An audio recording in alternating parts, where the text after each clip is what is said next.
ఏ గుడి అని చూస్తున్నారా? ఇదైతే బొబ్బిల్లో గుడి అండి. బొబ్బిల్లో వేణుగోపాల స్వామి గుడి. ఈ గుడికైతే 250 సంవత్సరాల చరిత్ర అయితే ఉంది. 250 సంవత్సరాల క్రితం గుడి ఇదైతే. పంతులు గారిని అడిగాను, చెప్పారు. Hi, welcome back to S Ramya. బాగున్నారు అందరూ? మీరు బాగుండాలని ఆ దేవుని మనస్ఫూర్తిగా కోరుకుంటున్నాను. ఈ గుడి అయితే మొత్తం రాయితోనే కట్టేసి ఉంది. పైన వైట్గా కనిపిస్తుంది కదా, అదైతే వైట్ పెయింట్ వేసారు కానీ మొత్తం అది కూడా రాయి. అయితే చాలా చాలా షూటింగ్స్ అయితే జరిగాయి. కొన్ని సినిమాల్లో పాటలు అయితే ఇందులోనే జరిగాయి. అప్పట్లో మోహన్ బాబు దివ్యభారతివి కొన్ని మంచి ఫేవరెట్ సాంగ్స్ ఉన్నాయి కదా, ఆ సాంగ్స్ అయితే వీటిల్లోనే షూట్ అయితే చేశారు. ఈ గుడి మొత్తం ఒకసారి అయితే చూసేయండి. బొబ్బిలి దగ్గర చుట్టుపక్కల ఉంటే తప్పకుండా ఈ గుడికి అయితే ఒకసారి వీలు చూసుకొని వెళ్ళండి.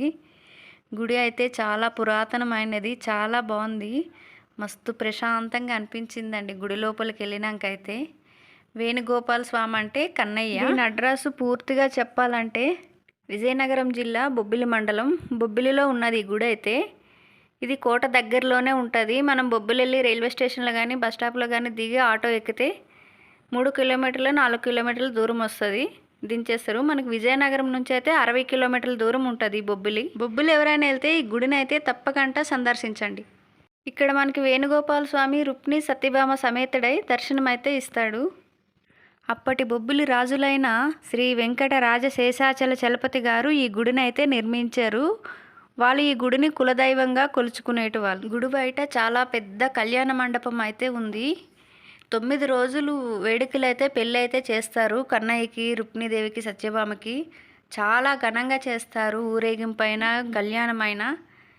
గోపురం లోపలికి ఎంటర్ అయిన తర్వాత అయితే మనకి గుడి ప్రదక్షిణ చేసుకోవడానికైతే చూస్తున్నారు కదా, మీకు కనబడుతుంది అవన్నీ ముగ్గులు వేసి ఉన్నాయి.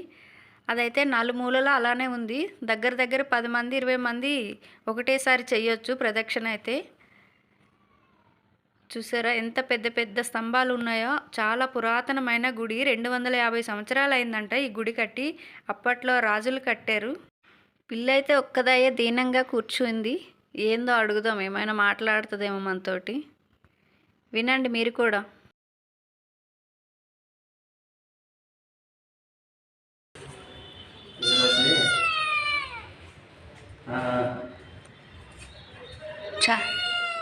చాలా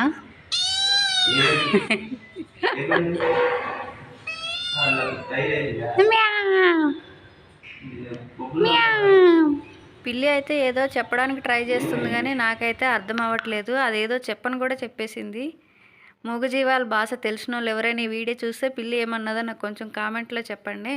మునులు సాధువులు తపస్సు చేసుకుంటారు కదా, మీరు ఎవరైనా చూసారో చూడలేదో నాకైతే తెలియదు కానీ నేనైతే అస్సలు సినిమాల్లో, సీరియల్లో, టీవీలో అంటే చూడడం తప్ప రియల్గా అయితే మునుల్ని సాధువుల్ని తపస్సు చేసుకోగా నేనైతే చూడలేదు. కానీ నాకు ఆ గుడికి వెళ్ళిన తర్వాత అయితే ఇంత భాగ్యం కూడా దొరికింది. అక్కడైతే ఒక అంకులు తాతను తపస్సు అయితే చేసుకుంటున్నారు. చాలా ప్రశాంతంగా ఒక్కలే కూర్చొని ఇంచుమించు నిన్న గుడి మొత్తం తిరిగి వీడియో తీసినంత వరకు కూడా అలానే కూర్చొని అయితే ఆ కన్నయ్యనైతే ప్రార్థన చేసుకుంటున్నారు. ఆయన కళ్ళు మూసుకొని తపస్సు చేయలేదేంటి ఏమో నాకు తెలియక అడుగుతున్నా, ఎవరైనా తెలిస్తే చెప్పండి. కళ్ళు తెరిచే ఆయన తపస్సు అయితే చేస్తున్నారు. తపస్సు అంటే కళ్ళు మూసుకొని చేస్తారేమో కదా, నాకు తెలిసినంత వరకు అయితే కళ్ళు మూసుకొని చేస్తారని తెలుసు. తెరిచి కూడా చేస్తారా? నేనైతే ఎప్పుడు చూడలేదబ్బా. ఈరోజైతే ప్రత్యేకంగా తపస్సు చేసే ఒక సాధువుని అయితే చూసేసిన. 250 సంవత్సరాల క్రితం ఈ గుడి కట్టడానికి ఎన్ని లక్షలు అయ్యిందో, అదే ఇప్పుడు కట్టాలంటే ఇంత పెద్ద గుడి ఎన్ని కోట్లు అవుతుందో కామెంట్ చేయండి మీకు తెలిస్తే. ప్రతి ఒక్కటి అక్కడ రాసున్నాయి కదా, అవి కూడా చాలా క్లియర్గా వీడియో తీశాను. మీకు చదవాలని ఇంట్రెస్ట్ ఉన్నోళ్ళు చాలా మంచిగా వీడియో ఆఫ్ చేసుకొని అలాగే చదివి మళ్ళా రన్ చేసుకోండి. దూరం ఉన్నోళ్ళు అయితే వెళ్ళలేరు కదా, కనీసం వీడియోలోనైనా 1-2 సార్లు మంచిగా దేవుడిని గుడిని చూడండి. అప్పట్లో పెద్ద గుడులు అంటే చాలానే ఉన్నాయి. ఇప్పుడు వాళ్ళు గుడి అంటే మనకి రామ మందిరం ఒక్కటే మోడీజీ కట్టింది, ఇది ఒక్కటే గుడి ఏమో నాకు తెలిసి నేను అనుకుంటున్నా మన హిందువులదైతే. ఇంకా ఇంత పెద్ద గుడులు అయితే ఇంకేమైనా కట్టిరా? మీకు ఎవరికైనా తెలిస్తే కొంచెం కామెంట్ చేయండి. ఇప్పట్లో అయితే నాకు తెలిసి రామ మందిరం ఒకటే కట్టిరు. అప్పట్లో ఎన్ని గుడులు ఉన్నాయి చూసారా? పెద్ద పెద్ద గోపురాలతో గుడులు. ఓయమ్మోయ్! ఆ కిటికీలు చూసారా? ఒక్కొక్క కిటికీ ఆ సీక్ అయితే మన చెయ్యి పట్టినంత ఉంది. దీంట్లో చంద్రముఖి ఉందా ఏమో, ఎన్ని తాళాలు వేసారో చూడండి. 1, 2 ఇంకా పైన ఒకటి ఉంటుంది, 3 తాళాలు వేసారు. అవి ఎంత పెద్ద గడిలు ఉన్నాయి, ఎంత పెద్ద పెద్ద డోర్లు ఉన్నాయి. ఇప్పుడు 5 అడుగులు 6 అడుగులు డోర్కే 30,000 50,000 తీసుకుంటున్నారు. అప్పుడు అవి ఒక్కొక్కటి 20 అడుగులు 30 అడుగులు డోర్లు ఉన్నాయి. ఇంకా ముంగట గోపురం కాడ డోర్లు అయితే 50 అడుగులు ఉన్నాయో ఇంకా ఎక్కువ ఉన్నాయో. అంత పెద్ద పెద్ద డోర్లకి ఎన్ని లక్షలే తీసుకుంటారేమో ఇప్పట్లో చేయమంటే. అప్పట్లో వేలల్లో అయిపోయి ఉంటుంది. ఒక్కొక్క దేవుడు ఒక్కొక్క ఆకారంలో ఉండి మనకి ఎన్నో నేర్పిస్తుంటారు. మనం గుడికి వెళ్ళామా, కొబ్బరికాయ కొట్టేసామా, వచ్చేసామా అని కాకుండా గుడికి వెళ్ళినప్పుడు ప్రశాంతంగా టైం తీసుకొని గుడి చుట్టూ దేవుళ్ళని, చిన్న చిన్న దేవుళ్ళు కూడా చూసి వాటిలో మనకి ఏదో ఒకటి తెలుస్తాయి. ఏవో ఒకటి తెలపడానికి ఆ బొమ్మలన్నిటినీ అలా పెట్టారు. మనము చూసారా? ఈ దేవత అయితే ఒక కాలు పైకి ఒక కాలు కిందకి పెట్టి ఒక రాక్షసుడిని అయితే సంహరిస్తున్నారు. అలా మనకి చూస్తే ఎంతో అందులోన తెలుస్తుంటాయి.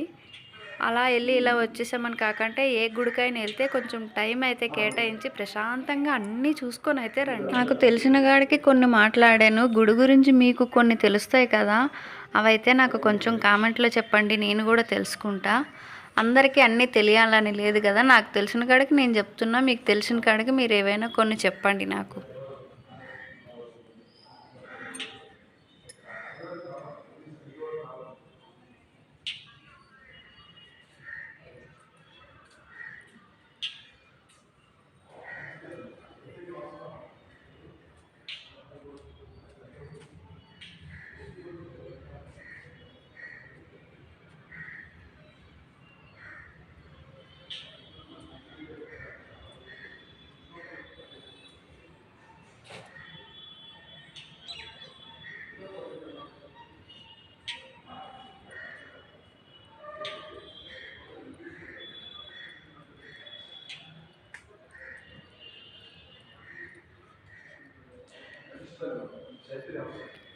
ఈ గేట్లకున్న సీకులు కూడా అంతేలా ఉన్నాయి. గడి కూడా కొంచెం విచిత్రంగా ఉంది చూడండి. ఏంటి దానంతలు అదే లేసిపోయింది అనుకుంటున్నారా? లేదు, నేను ఇక్కడ నుండి అయితే దాన్ని ఊపాను, అందుకే లేసింది. లోపల అయితే దేవుళ్ళు ఊరేగింపు కళ్యాణము అప్పుడు సామాన్ అంతా అయితే లోపల ఉన్నాయి.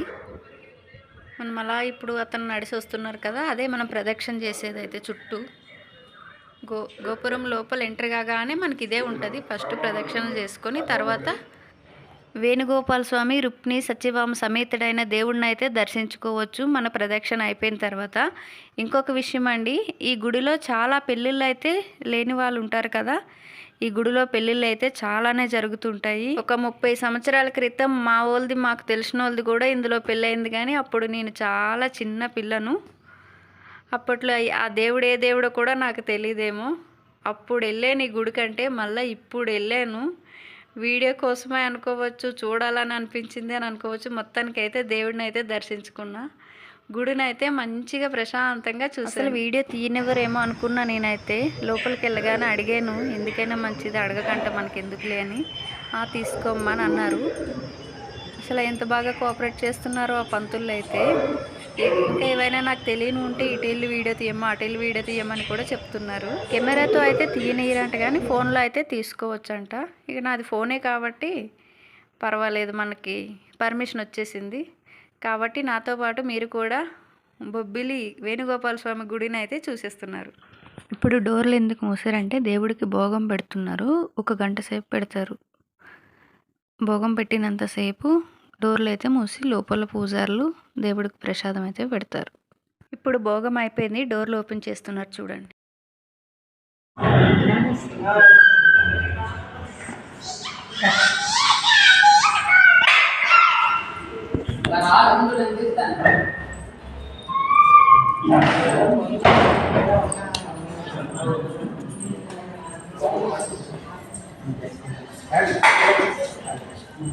భోగం అయిపోయింది, దర్శనం చేసుకోండి అని చెప్తున్నారు పంతులు గారు.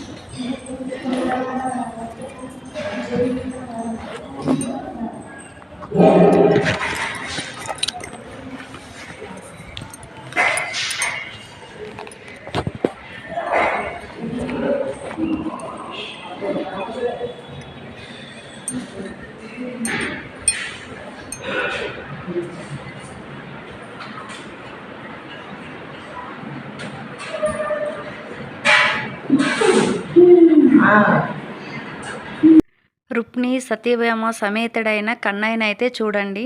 ఇక్కడైతే ఈయన పేరు వేణుగోపాల స్వామి అని అంటారు. కానీ మన కన్నయ్యకి ఎన్ని పేర్లు. ఎవరు రానంతోనే 5 వరకు ఉండి అది మధ్య రాత్రి కూడా ఏదో